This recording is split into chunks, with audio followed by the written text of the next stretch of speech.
할렐루야. 자, 우리 지난주 한 달이 왜 이렇게 빨라요? 벌써 한 달이 이렇게 왔어. 선생님이 이번 주 뭐 한다고 그랬지? 맞아요. 누가 얘기했어요? 손 좀 들어줘요. 혜연이? 아, 연지. 중국 2탄 한다 그랬지. 왜냐면 우리나라가 이게 중국 대륙이잖아. 중국 대륙이 엄청 크잖아. 대한민국은 요만해. 우리나라가 이렇게 대륙에 꼬다리에 붙어가지고 조금씩 연명하던 나라였어. 그것도 6천년을. 지구 역사를 짧게는 6천년, 길게는 몇 억을 보는데 짧게만 봐도 6천만 년만 봐도 6천년까지의 기록은 어느 정도 남아있어요. 그래서 6천년이라고 최고 짧게 보는 거야.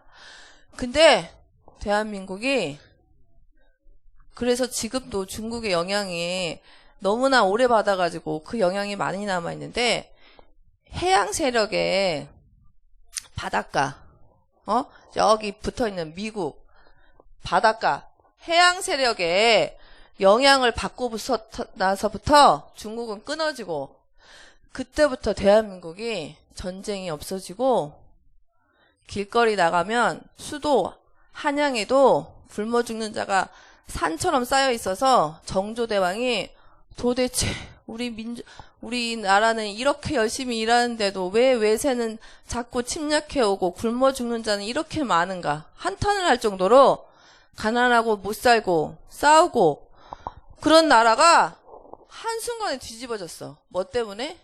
중국을 벗어나고 해양 세력을 받아들였기 때문에. 일본은 우리나라보다 더 일찍 임진왜란 때 그 전부터 일본이요 엄청 무식하고 칼밖에 안 쓰는 나라였어. 책이란 없는 나라였어.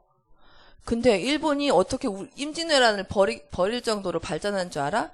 이 해양 세력을 우리보다 훨씬 일찍 받아들였기 때문이야. 그래서 우리는 나중에 일본한테 결국 나라가 망했잖아요. 근데 그것도 잘 생각해야 된다고 그랬죠? 일본이 나쁘지만 우리나라가 망할 수밖에 없는 조건이었어. 정치, 경제, 사회, 문화 모든 게 하나 제대로 돌아가는 게 한 개도 없었어. 그러니 망할 수밖에 없는 나라였죠. 그런데 중국은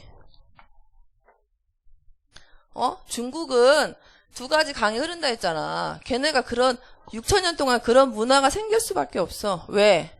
황허강, 양자강 이게 우리나라는 요만한데 이 어마어마한 땅덩이를 흐르는 두 강이 홍수가 나면 범람을 하는데 1년치 농사가 다 날아가네. 집이 다 날아가네. 그러니까 힘 있는 사람이 나타날 수밖에 있어요, 없어요? 그럴 수밖에 없어요. 야, 힘 있는 사람이, 야, 우리 여기서 댐을 쌓아야 돼! 하니까, 천 백성이 다 댐을 나와서 쌓을 수밖에 없어. 그러니까 이거는 하나님이 만드는 문화지, 걔네들이 자랑할 게 하나도 없는데, 하나님을 모르니까 중국이 최고야. 중화, 가운데 중. 우리는 세계의 중심이야. 인류의 시작이야. 인류 문명의 시작이야. 세계를 바꾼 종이, 나침반, 화약, 또 하나 뭐 있었어? 4개였어요. 그거를 발명한 나라야. 그 중화 사상이 엄청나는데 이거 볼게요. 그래서 지금도 중국이 좀 살만해지니까 중국이 이제 1900 몇 년도에 공산주의로 됐지? 그렇지. 써니! 선생님이 맛있는 거 사줄게요. 멋있어. 맞아.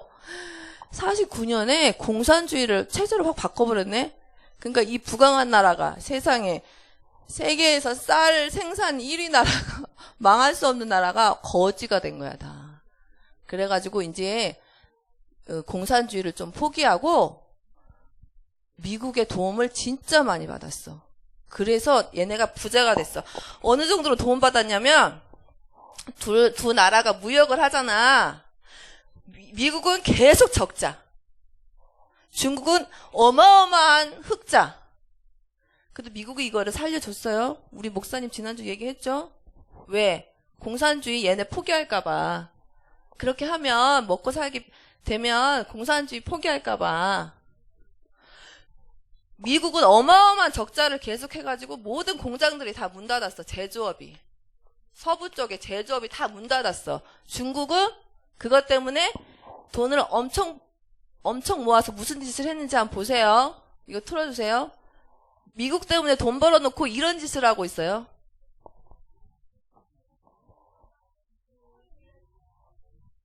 정부 대표로 참석했고요. 처음부터 해주세요. 푸틴 러시아 대통령부터 이틀간 중국에서는 1대1로 정상 포럼이 진행 중입니다.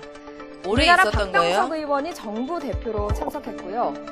푸틴 러시아 대통령, 또 중국과 밀착하고 있는 두테르테 필리핀 대통령, 구테스 유엔 사무총장도 참석했습니다. 무려 29개국 정상과 국제기구 수장 등 130여 개국 고위 인사를 불러 모아서 중국의 힘을 과시하고 있는데 이 1대1로의 의미는 무엇일까요? 1대1로는 한자어로 한일자, 띠대자, 또 한일자, 그리고 길로자가 쓰입니다. 일대는 중국과 중앙아시아를 관통해서 유럽을 잇는 육상 실크로드를 의미하고요. 일로는 중국과 동남아시아, 아프리카를 거쳐서 유럽을 잇는 해상 실크로드를 의미합니다. 고대 동서양이 고려했던 교통로를 비단길, 즉 실크로드라고 불렀죠. 중국이 추진 중인 실크로드의 현대판이라고 할 수 있습니다. 1대1로가 구축되면 중국을 중심으로 한 거대 경제권이 구성됩니다. 지도에서 보듯이 유라시아 대륙부터 아프리카 해양에까지 이르게 되죠. 자, 도로, 철로, 해로를 막는 교통 인프라를 구축을 시작으로 고속철과 원자력 발전소 등 중국 첨단 산업의 해외 진출도 꾀하고 있고요. 위완화를 국제화하려는 호석이라는 분석도 나오고 있습니다. 한마디로 중국 중심의 거대 경제 공동체를 건설하려는 중국의 야심이 담긴 프로젝트인 셈이죠. 1대1로는 시진핑 주석이 집권한 해인 2013년 중앙아시아 및 동남아시아 순방 중 새로운 중국의 비전으로 제시했습니다. 중국은 2013년 이후 3년간 이 1대1로 프로젝트와 관련된 국가에 600억 달러, 우리 돈으로 68조 원에 가까운 비용을 투자해서 18만여 명의 고용을 창출했다고 선전하고 있고요. 2049년 완성을 목표로 하고 있습니다. 이번 1대1로 정상 포럼은 중국을 명실공히 세계의 중심으로 만들겠다는 선언으로 풀이되면서 미국을 비롯한 서방국들은 경계의 날을 바짝 세우고 있습니다. 네, 현대 사회는 글로벌이고 묶여 있잖아. 근데 이제 얘네가 경제권, 커다란 경제권을 꿉꿉해지기 쉬운 장마철 빨래 네, 꺼주세요. 경제권을 이렇게 해가지고 옛날에 패권, 걔네가 자기 마음대로 하는 게 패권이지 그걸 하려고 하고 있어. 2013년부터. 근데 이렇게 해서 이렇게 하면 중국 밑에 다 들어가야 되고 중국말을 들을 수밖에 없어. 그래서 근데 1대1로가 어떻게 되는지 한번 보세요. 이거 틀어주세요. 봐봐. 중국의 1대1로에 참여했다 망하기 직전 나라들 탑. 안녕하세요. 트래블튜브. 오늘은 중국의 1대1로에 참여했다가 망하기 직전의 나라들 8곳을 알아보겠습니다. 2012년 중국의 야심찬 프로젝트 1대1로에 참여한 나라들은 처음에는 쌍수를 들고 중국을 환영했다가 지금은 IMF의 구제금융이 필요하다고 하며 자금 수렁에 빠져있다고 합니다. 8곳을 간단하게 알아보겠습니다. 첫 번째, 파키스탄. 가장 심각한 곳 중 하나라고 할 수 있는데요. 요약해서 파키스탄은 1대1로에 쓰일 자국의 인프라 건설에 중국 돈을 80%를 빌려 썼습니다. 중국이 돈을 그런데 빌려줬어요? 아시다시피 이건 당장의 효과가 안 나는 것이고 중국에 갚아야 할 돈은 곧 상환을 시작하는 것입니다. 곧 갚아야 게다가 돼. 다이메르 바샤댐 같은 경우 대규모의 인력이 중국에서 충당되어서 사실상 파키스탄의 고용도 전혀 개선되지 않았습니다.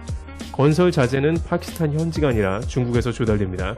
현재 파키스탄은 IMF에 구제금융을 신청하려고 하는데 미국이 결국 중국 1대1로에 돈을 대주는 꼴이라며 IMF 금융을 막고 있습니다. 파키스탄은 돈을 못 갚으면 나라의 전략적인 인프라를 중국에 다 내줘야 합니다. 스리랑카의 경우도 남부의 함바토타 항구를 중국 자금으로 짓고 빚이 되어 중국이 가져갔습니다. 키르기스스탄, 뺏어갔어요? 타지키스탄. 1대1로를 관통하는 중앙아시아의 두 나라 역시 많은 돈을 빌려 쓰고 파키스탄과 같이 인프라 건설은 자국민이 아닌 중국인으로 충당되어 하고 있습니다. 이미 깔아놓은 가스관 등에 대한 천문학적인 금액을 갚을 길이 막막해서 국가 금융 부도 사태가 예상되고 역시 IMF 구제금융을 신청하려고 하나 미국이 막고 있습니다. 몰디브, 라오스, 몬테네그로, 몽고, 지부티. 위와 같은 동남아시아부터 아프리카에 이르는 작은 나라들은 그야말로 중국의 금융빚에 나라가 휘청거리고 있습니다. 자국에는 덩그러니 인프라만 남고 운영권은 중국이 가져가는 약탈식 금융이라는 비판을 받고 있습니다.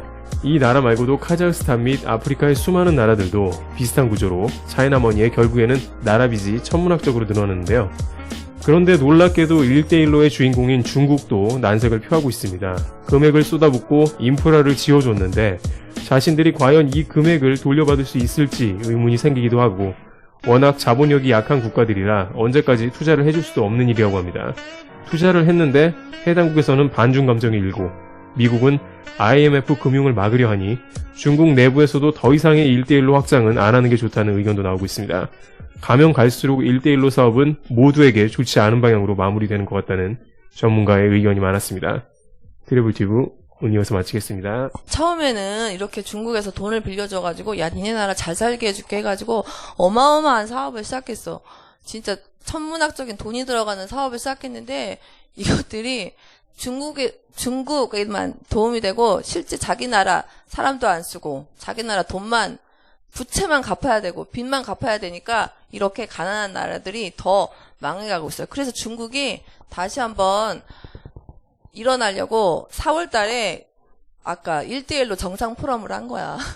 근데 그래서 중국은 인구도 줄고 있고 지금 인구도 많이 줄고 있어요. 빚도 어마어마하기 때문에 50년 안에 길게 봐야 50년이야. 망할 거라는 예측이 너무나 타당하고 합리적일 수밖에 없어요. 그런데 우리나라 정권 잡은 자들이 중국 1대1로 하네? 우리 거기 붙어야 돼. 이제까지 도움받았던 미국 해양 세력을 우리는 어떻게든 왜? 복음주의 세력이니까 사단이 싫어하지. 다시 중국에 어떻게 하면 붙으려고 뒤에서 꼼수를 엄청나게 쓰고 있어요. 여러분들이 잘 알고 있어야 돼, 그거를. 우리가 다시 중국 공산당에 기어 들어간다. 우리나라 미래 어떻게 되겠어요? 1년도 안 돼서 우리 망해요. 여자아이들 다 팔려가요. 창녀로 팔려가요. 관광사업 먹고 살기 위해서 이 땅에 태어났으니까 죽을 순 없으니까 어떻게든 먹고 살잖아. 북한은 여자들이 40대가 에이즈가 그렇게 많아요. 왜? 자기 가족이 생계를 자기 몸을 팔아서 한단 말이야. 그런 꼴이 될 수 있어요? 네, 근데 그렇게 되지 않겠죠. 그래서 선생님이 딱 한 5분간만 딱 퀴즈로. 근데 봐봐. 그게 왜 그러냐면 중국을 세계 G2라고 부르는 나라는 유일하게 대한민국밖에 없어. 아무도 중국을 G2라고 부르지 않아. 우리나라 언론에서는 중국이 G2 세계 두 번째야. G1은 미국이고 그렇게 하고 있는데 그만큼 학문이나 이런 데서 사람들이 멍청하다는 소리예요. 우리나라 사람들이. 여러분은 바른 눈을 가지고 세계적인 시각을 가지고 공부해줬으면 좋겠어요. 모든 영웅들은 10대 때 결단했어요. 불신자든 신자든 나라를 살렸던. 여러분 어리지 않아요? 한 명이 은혜 받으면 끝나는 거야. 이 싸움은. 이거는 선생님 다음 달에 할게요. 다음 달은 유대인 편인데 다음 달에 할게요. 그리고 우리 선이는 선생님이 맛있는 거 사줄게요. 네.